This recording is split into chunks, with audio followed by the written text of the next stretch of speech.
시청자 여러분 안녕하십니까.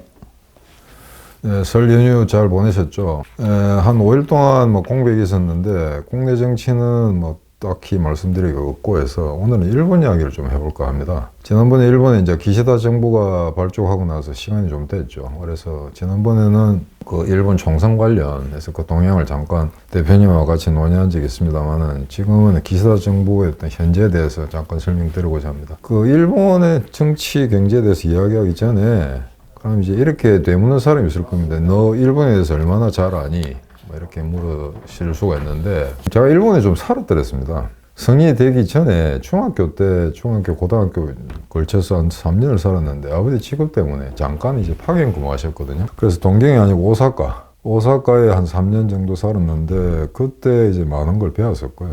잘 지냈습니다. 그러니까 제가 미국에 가기 전에 최초로 이제 바다를 건너서 외국에 살아본 게 일본이 처음이었기 때문에 그래서 일본의 나라가 어떤가 실속을 제대로 이제 들여다볼 수 있었고 길거리에서 일본어를 배웠죠. 학교에서 배운 겁니다만 굉장히 문법 체계를 제대로 배운 게 아니고 애들하고 어울리면서 배운 일이기 때문에 지금도 영어만큼 일을 합니다. 그 이후에도 일본 사회를 계속 이제 관찰해 왔었고 나름도 책도 읽었습니다만 실제 이제 그 대사관 직원으로서 일본에서 근무한 적은 없었고요. 그래서 그런 게 좀 난점이 있을 수는 있겠습니다만 일단은 일본을 옆에 있는 나라로서 계속적으로 연구 검토해 왔다는 걸 미리 좀 말씀드리고자 합니다. 그래서 지금 기시다 들어서기 전에 스가는 한 1년 동안 고전을 했죠. 하필 이때 그 코로나 전국에 굉장히 이제 심한 데다가 거기다 올림픽까지 해야 되니 그래서 인기도가 많이 떨어지고 그래서 굉장히 이제 고난을 겪었던 거로 그렇게 알고 있습니다. 그리고 그 이전에 아베가 완벽하진 않습니다만은 그 일본의 어떤 정체된 사회, 경제 이런 데 다시 이제 불씨를 갖다가 일으키기 위해서 많은 노력을 했었고 어느 정도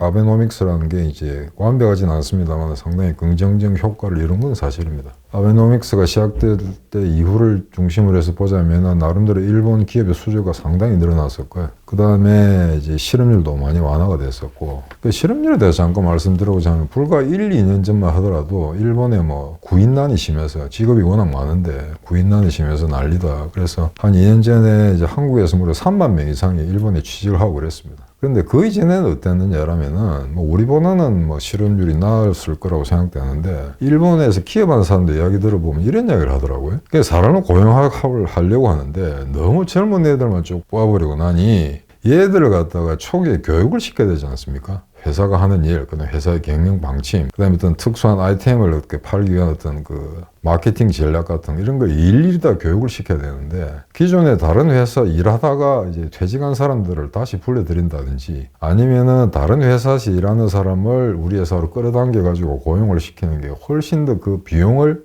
줄이는 데 있어서 효과적이라는 거죠. 그래서 일정 부분에 일본의 청년 실업이 계속 지속됐던 것도 그런 이유에서 연유하는 걸로 그렇게 생각하시면 되겠습니다. 이제 스가 이전에 아베는 이제 어떤 걸 했었냐 그러면은 일본 경제를 잠깐 돌이켜보면은 일본이 사실은 1956년부터 56년부터 1973년 그 기간까지 세계에서 가장 높은 경제 성장률을 시현했었습니다. 그러니까 연 평균 9.1% 어마어마한 수치죠. 그러니까 연 평균이 9.1이니까 때로는 10%를 넘었을 때도 있다는 거죠. 그래서 세계 GDP 규모로 2위인 국가가 8%, 9%, 10%의 경제 성장을 이루한다는 건 어마어마한 일이거든요. 그러니까 지금의 중공이 출현하기 이전의 이야기입니다. 그래서 그렇게 잘 나가다가 1973년에 사실은 정점을 찍습니다. 근데 이게 이제 일본 경제가 몰락하는 신호다라고 볼 게 아니고 전 세계 어느 나라든지 경제적 볼륨이 굉장히 큰 나라가 경제 성장률을 계속 유지하면서 일정 부분 가다 보면 반드시 낙하되는 지점이 있습니다. 그건 지금의 중국도 마찬가지고 미국, 옛날에 독일 다 마찬가지였거든요. 영국 역시 마찬가지입니다. 그냥 미국같이 저렇게 경제적 볼륨이 큰 나라가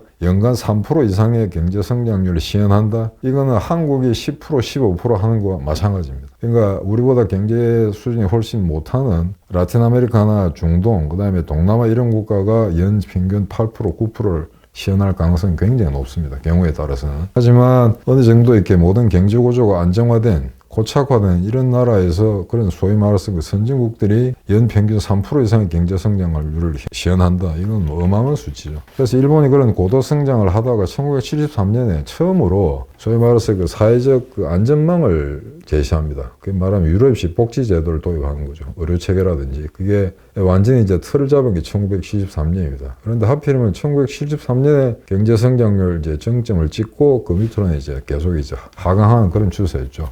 그렇다고 해서 부자가 뭐 망해도 3년은 간다 그러니까 그렇게 이제 쉽게 일본 경제가 망조가 들거나 그러진 않는데, 이게 세계 GDP 2위 국가로서 미국의 신기를 건드리는 통해 소위 말해서 80년대 프라자 협정이라는 걸 맞으면서 일본의 엔화 강세 현상이 계속 유지되면서 이제 수출이 급감하기 시작합니다. 그러면서 지금 이러면서 소위 말해서 아베가 등극하기 전에 잃어버린 20년 정책 20년 이런 이야기를 쭉 해왔었죠. 그래서 한번 경제가 정책 국면으로 들어서고 나다 보니까 이제 백약이 무효라는 거죠. 아무리 돈을 풀고 해도 이게 나타나지 않습니다. 근데 그게 이제 여러 가지 이유가 있겠습니다만, 일본 기업이 워낙 이제 그 처음에 방만화 상태로 유지되다가 소위 말해서 이제 쇼크라고 그 맞고 난 다음에 어떤 현상을 보이냐고 하면은, 정부에서 계속 이제 확산 재정 정책을 해서 돈을 푼다 하더라도 거기서 재투자를 할 의욕이 거의 없었던 거죠. 그래서 기업들이 어떻게 했냐면은 빌린 돈, 빚 갚는 데 돈을 다 썼습니다. 그러다 보니까 새로운 소비 수요가 창출되지도 않고, 그렇다고 해서 다른 어떤 한국, 싱가포르, 대만, 중국 이런 데 신흥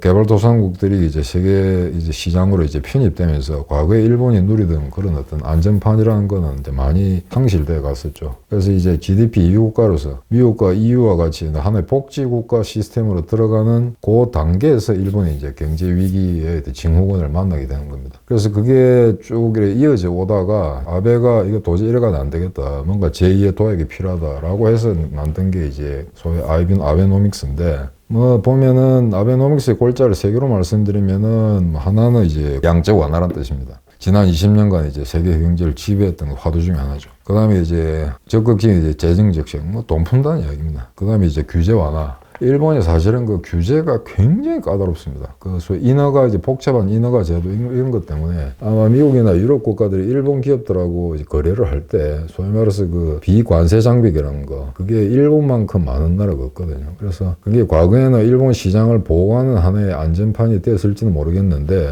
그 이후에는 이게 일본 경제의 어떤 동맥 경화를 갖다가 이제 강화시키는 그런 어떤 부정적인 요소로 작용했기 때문에 아베가 이를 이제 배제하고 여러 가지 노력을 취했죠. 그게 이제 금융 완화 정책, 그다음에 재정 정책, 그다음에 규제 완화, 이렇게 세 가지로 보시면 될 것 같습니다. 그래서 그러다 보니까 이제 그 어느 정도 일본이 과거에 어떤 좀 과거의 영광으로 뭐 회귀한 건 아닙니다만, 나름대로 이제 그 정체성 국면에서 좀 벗어났다고 할 수 있었는데, 이게 코로나를 맞으면서 또다시 이제 그 몰락의 위기를 맞게 되는, 물론 이제 코로나가 일본뿐 아니고 전 세계 경제에 다 이제 악영향을 미쳤습니다만, 일본도 아베가 이제 완전히 새로운 제2의 도약을 하려고 하는 그 시점에 이런 충격을 받으니까 뭐라 그럴까 좀 복합적인 미래상 같은 게 제대로 그려질 수가 없었죠. 그래서 재수없게 이제 그 스가가 들어섰고요. 근데 아베는 그 당시에 이제 더 이상 집권해봐야 돈 될 거 없고 인기도가 올라갈 것도 없으니까 빨리 스가한테 물려주자고 한 것 같습니다. 아주 그 교활한 술책이죠. 그러고 나서 이제 스가가 왔는데 스가는 도저히 감당할 자신이 없고, 그래서 한 1년 동안 거의 뭐 인기 없는 그런 생활을 유지하다가 이제 겨우 이제 기시다 정부로 이제 바톤을 이제 넘겨줬습니다. 근데 이제 기시다 정부 처음에는 이제 역대 총선을 치르기 전에 가장 지지도가 낮은 총리, 그 다음에 자민당의 지지도가 마찬가지였거든요. 그래서 그 문제에 대해서 국내 언론에서 상당히 이제 비판적이었고, 아마 총선에 아마 안정적인 다수를 획득하지 못할 거다라고 대부분 언론들이 그렇게 지적을 했습니다. 그런데 쟤는 아니다, 그렇게 보이지만 결국에는 일본 유권자들은 워낙 보수적이기 때문에 지금 야당이 어떤 혁신적인 안을 들고 나와서 일본 전체 구조개혁을 지향할 수 있는 그런 청사진을 제시하지 않는 한 다시 자민당이 득세한다라고 예언했었거든요. 그래서 전체 465석입니다만 그 중에 일본이 244석, 245석 정도로 봤었는데 261석을 따내면서 소위 그 안전적인 그런 이제 지지층을 갖다가 마련했습니다. 근데 이게 왜 그럼 한국 언론들이 그렇게 기시다 정부에 대해서 긍정적으로 써주지를 못했느냐? 이거는 뭐라 그럴까, 그 한국 사람들 DNA 안에 있는 설명할 수 없는 그냥 막연한 반일 감정일 겁니다. 그래서 일본이 뭐 잘 되겠다라는 걸 쓰기 싫은 거죠. 그러니까 기시다가 들어왔는데 얘가 안정적인 다수를 획득할 거다라는 그 말을 쓰기가 싫은 겁니다. 나중에 결과가 어땠든 간에 무조건 그렇게 한국 언론에서는 도배를 하는 거죠. 역대 가장 인기가 없는 정권이 될 거다. 근데 막상 총선 이후에 뚜껑을 열어보니 그렇지 않았다는 거죠. 그래서 이제 그거는 지금 왜 그렇다고 해서 자민당이 그냥 절대적으로 인기가 있어 그러느냐, 그건 아닙니다. 왜냐하면 일본 사회라는 게 사실상 2차 대전 이후에 자민당이 거의 뭐 독재를 해온 거랑 다름없었는데 중간중간에 이제 사회당이나 이런 이제 야당들이 정권을 잡은 적이 있습니다. 있는데 제대로 된 정권이 하나도 없었거든요. 안보나 경제 양 측면에서 제대로 이제 관리 능력도 발휘하지 못하고, 그래서 지금 현재 일본의 그 전체적인 분위기를 보자면은 여간해가지고는 자민당 이외의 정당한테 정권을 넘길 것 같지가 않습니다. 그리고 이런 혼란스러운 와중에 이제 보니까 유신회라고 일본의 극우파 세력이 또 약진했거든요. 이제 이 일본 자민당이 이제 그 극우 세력하고도 또 싸워야 되는 그런 좀 곤란한 입장에 처해 있습니다. 그래서 이걸 보게 되면은 지금 현재 어떤 세계 경제가 전반적인 난맥상이기 때문에 일본 경제 하나가 어떤 뭐 묘수를 갖다가 만들어낸다 하더라도 제대로 될 리는 없죠. 그만큼 워낙 이 세계 경제가 상호전에 어떤 그런 판에 박힌, 여기서 도저히 빠져나오기 힘들 정도로 서로의 경제가 다른 국가에 의존해 있는 상황이기 때문에 특별하게 한 나라가 뭘 잘한다고 해서 될 건 아닙니다. 그런데 기시다가 이제 새로운 자본주의라는 말을 만들어냈습니다. 새로운 자본주의라는 게 나름대로 꽤 깊은 철학적 고뇌가 있는 것처럼 보입니다만 아직까지는 이제 구체적인 그 정책으로 구현되는 데 시간이 좀 더 걸리기 때문에 지금 당장 새로운 자본주의라는 그 캐치프레이즈를 냈다고 해서 성공할 거다, 실패할 거다라고 예단하기 힘듭니다. 근데 그럼 기시다가 말하는 새로운 자본주의란 뭐냐? 이건 딱 두 가지로 설명드릴 수 있겠는데요. 일단은 기본적으로는 아베 정책을 승계하는 겁니다. 왜냐면 아베 정책, 아베노믹스는 일정 부분 그 일본 경제의 부활에 기여한 바가 있기 때문에 그 기본 틀은 유지하겠다는 거죠. 그게 첫 번째 조건이고요. 두 번째 조건은 사실은 이게 코로나 때문에 모든 나라가 다 그렇습니다만 이 소득 격차라는 게 일본도 이제 굉장히 심화됐거든요. 잘 사는 사람과 못 사는 사람의 소득 격차. 그래서 이걸 갖다가 완화시키지 않으면은 굉장히 어떤 사회적 긴장이 심하게 조성될 거다라는 그런 우려 때문에 중국이 공동부유를 이야기한 것과 마찬가지로 일본 역시 소위 말해서 이제 소득 정책을 통해서 사회적 임금의 격차를 줄여나가겠다라는 그런 노력을 갖다가 상징적으로 나타내는 거로 보시면 될 것 같습니다. 그래서 대표적인 건 이런 거죠. 지금 고용이 잘 안 된다고는 할 수 없지만 만약에 그 임금, 어떤 기업이 노동자들한테 임금을 인상을 하면서 자기들의 부담을 안겠다고 할 경우에는 그 부담금만큼 정부에서 보조금을 주겠다는 이야기입니다. 그래서 요거는 보면은 그간에 우리 대표님이 설명하신 거 있죠. 그러니까 그 플랫폼 기업에 대해서 또는 고용을 늘리는 기업에 대해서는 정부가 각종 세제 혜택을 줄 수 있다. 그런 맥락으로 보시면 될 것 같습니다. 근데 이제 문제는 결국에는 이게 보조금으로 결정 짓겠다는 것 같으면은 결국에는 국가 전체로 봐서는 엄청난 재정 부담이거든요. 그 다음에 그 재정 부담이라는 거는 결국에는 세금을 내는 사람들, 세금을 내는 기업으로부터 뜯어가는 거기 때문에 큰 효과가 없을 거라고 비난하는 사람들이 많습니다. 그 비판하는 그룹 중에 제일 cent에 서 있는 사람들이 이제 유신회를 비롯하는 극우파들인데 이 극우파들은 이렇게 이야기합니다. 그냥 지금 전 세계가 다 하는 것처럼 그냥 코로나 사태라든가 그 다음에 경기 침체 국면을 벗어나기 위해서 과도하게 재정 지출을 하는 것보다는 일본 사회가 갖고 있는 구조개혁을 먼저 해야 된다. 이게 진행되지 않으면은 단순히 돈을 푸는 문제는 결국에는 미국이나 중국 경제가 직면하고 있는 그런 위기와 똑같은 현상을 맞이할 거다라는 게 이제 극우파들의 지적인데, 사실은 이 극우파들의 지적이 맞냐 틀리냐를 떠나서 이번 선거에 상당히 긍정적으로 작용했던 건 사실입니다. 그래서 이 사람들이 약진을 했었고요. 많은 표를 얻었습니다. 근데 이건 좀 더 두고 봐야 될 이야기인데, 근데 문제는 이제 일본 경제가 지금까지 계속 침체 국면에 있었다는 거 여러 가지 변수를 가지고 설명할 수 있겠습니다만, 기본적으로 이게 중국은 좀 아닌 것 같고 미국이나 다른 서유럽 국가들에 비해서 개개인 또는 회사들의 어떤 저축률이 너무 높습니다. 그러니까 우리는 잘 모르는데 사실 보면 자본주의의 천병을 달리는 일본이라는 국가가 실제 보면은 위기가 닥쳐왔을 때 굉장히 필요 이상으로 움츠드는 경우가 많거든요. 그래서 이걸 보게 되면은 저축률이 지금 전 세계적으로 굉장히 올랐습니다. 왜냐면은 그 코로나 때문에 이게 미래가 불안하니까 계속해서 현금 보유 자산 가치를 늘리기 위해서 부동산에 투자한 것도 있겠습니다만 그건 이미 이제 시효가 지났다고 보고 불안한 중산층들의 돈을 계속 이제 모으는 거죠. 그래서 저축률이 지금 굉장히 그 EU 국가들, 그다음 미국 이런 데 올라갔다고 하는데 그 중에서도 일본이 가장 높습니다. 무려 23%입니다. 그 말은 본걸 받으면 23%를 저축을 한다는 이야기거든요. 이거는 같은 자본주의, 선진 자본주의 국가 내에서도 일본이 저축률이 굉장히 높습니다. 자, 그렇다 보니까 그 개개인으로 봤을 경우에는 위기에 대처하는 능력을 제고하고 만약에 대비해서 미래에 달라고 어떤 재정적인 몰락 그런 데에서 대비한다는 긍정적인 효과는 있습니다만 만약에 1억 1천만이나 되는 일본의 인구가 모두 그런 식으로 어떤 행동 양식을 보인다면 이거는 경제가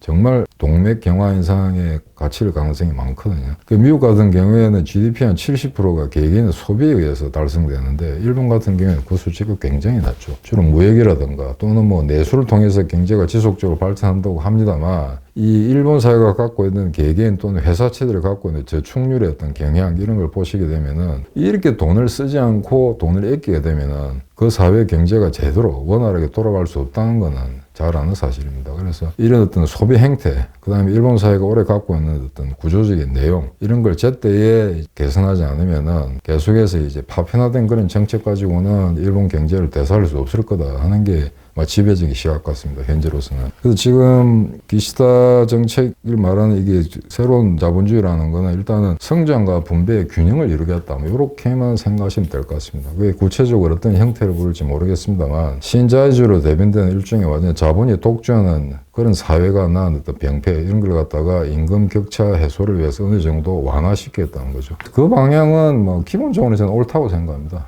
그거는 뭐 한국도 마찬가지겠고요. 전 세계 코로나로 인해서 소득 격차, 소득 분배가 이렇게 악랄하게 양극화된 지금 별로 없었거든요. 인류 역사에. 그래서 이거는 반드시 교정돼야 된다. 그런 차원에서는 일본의 기시다 정부가 내선 캐치플레이 자체는 온당한 것이라고 그렇게 평가하고 싶습니다. 자, 그러면은 일본 경제가 앞으로 잘 될지 안 될지는 그 사태를 지켜봐야 될 것 같습니다만, 자, 그럼 우리는 일본과의 관계에서 어떤 스탠스를 취해야 되는가를 다시 한번 좀 생각해 볼 필요가 있을 것 같습니다. 흔히 하는 이야기로 늘 뭐 국가이익이라고 이야기하죠. 그런데 과연 일본과의 대결에서 우리가 국가이익을 제대로 반영하고 있는가? 최근에 문제가 되고 있습니다만 사도 광산 그게 일본 정부가 유네스코 유산에 등재하려고 하는데 거기에 이제 강제노동 부분이 빠져 있다고 해서 온 신문에도 난리를 치고 있죠. 그래서 만약에 일본이 그런 조금이라도 역사 왜곡된 그런 내용이 있다면 그건 비판받아 마땅합니다만 과연 이런 걸 언론이 정부가 이렇게 총체적으로 마치 무슨 전쟁을 일으킬 쯤 이렇게 모든 에너지를 이 안건에 다 쏟아야 되는지 이거는 소위 말해서 국가 이익을 모토로 하는 어떤 일국의 외교정책의 방향 또는 전제 조건 이런 거하고는 굉장히 괴리가 있다는 거죠. 그래서 이거는 다음에 기회가 되면 따로 사도광산에 대해서는 말씀드리겠습니다만 물론 군함도 이런 걸 다 포함해서 지금은 뭐 그런 이야기를 다 이야기할 수 없기 때문에 일단은 현재 지난번 조국 사태 때부터 이게 일본을 갖다가 아주 그냥 일본 상품 불매운동이랄까 이런 것 때문에 일본하고 거리가 상당히 지금도 현재 그 간극에 메워지진 않고 있죠. 그래서 이걸 향후에 어떤 그 긍정적인 한일 관계 발전 이런 거에 대해서 우리가 어떤 입장을 취해야 되는가 하는 거는 좀 더 시간을 두고 이야기를 해봐야 되는데 여전히 지금 국내 언론들은 똑같습니다. 그러니까 일본이 먼저 풀어야 된다. 그 다음에 일본은 한국이 먼저 풀어야 된다. 이건 지금 뭐 북한, 남북한 핵 문제가 똑같은 이야기거든요. 그래서 여기에 어떤 다른 극적인 계기가 없다면은 어떤 일본과의 어떤 전향적인, 미래지향적인 양국 관계를 이끌어 나가겠다라는 그런 어떤 그 패러다임을 만드는 거는 지금 현재로서는 좀 어렵지 않을까. 그건 아마 정권이 바뀐다 하더라도 쉽게 복원될 것 같지는 않습니다. 다만 일본의 그 기시다 정권이 제시한 새로운 자본주의, 이게 일본 경제를 어떤 형태로 지금 변형시켜 갈 건가 하는 건 예의주시해 볼 필요가 있을 것 같습니다. 왜냐하면 한국 경제 역시 중국만큼이나 일본을 의존하고 있고 상호 영향을 많이 받는 그런 나라이기 때문에 일본 경제가 앞으로 어떻게 나올 것인가 하는 걸 예의주시해 보는 거는 한국 경제가 앞으로 어떤 미래상을 그려갈 건가 하는 것과 깊은 연관관계가 있다고 생각하기 때문입니다. 오늘 여기까지 하겠습니다. 감사합니다.